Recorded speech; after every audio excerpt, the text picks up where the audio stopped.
আলিপুরদুয়ার পৌরসভার কালজনি নদীর চর প্রমোদনগর এলাকায় জুয়ার আসর ও মদের আসর বসছে বলে অভিযোগ এলাকাবাসীর। দীর্ঘদিন থেকে এই আসর বসছে বলে অভিযোগ করছেন এলাকাবাসীরা। সম্প্রতি এলাকার বাসিন্দারা এই নিয়ে প্রশাসনের দ্বারস্থ হয়েছিলেন।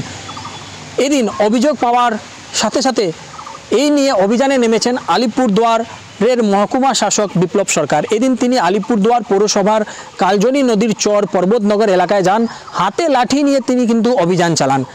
সব সময় জুয়ার বোর্ড হয়, আপনারা রোজ দিন আসবেন, সব কিছু হয়, সব মদ জুয়া সব কিছু।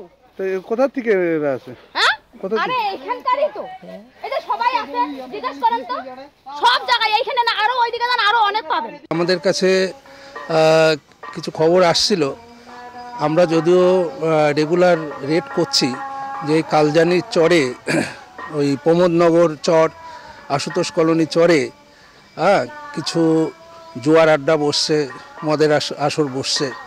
তো সেইটা দেখার জন্য আজকে আমরা বেরিয়েছিলাম। তো কিছু কিছু জায়গায় আমরা দেখতে পেয়েছি সত্যি সত্যি জুয়ার আসর বসছিল। তো তৎক্ষণাৎ আমাদের দেখে তারা পালিয়েছে। আমরা এলাকার লোকজনকে বলেছি যে কোনো এরকম কিছু বসলে আমাদেরকে খবর দেবেন, আমরা যথারীতি অ্যাকশান নেব। সব পালিয়ে গেছে, অ্যাকচুয়ালি পালিয়ে গেছে। জুয়ার আসর যেখানে বসেছিল সেখানে দেখা গেছে যে কিছু টাকা পয়সা পড়ে আছে, হ্যাঁ, তো সেগুলো আমরা পেয়েছি।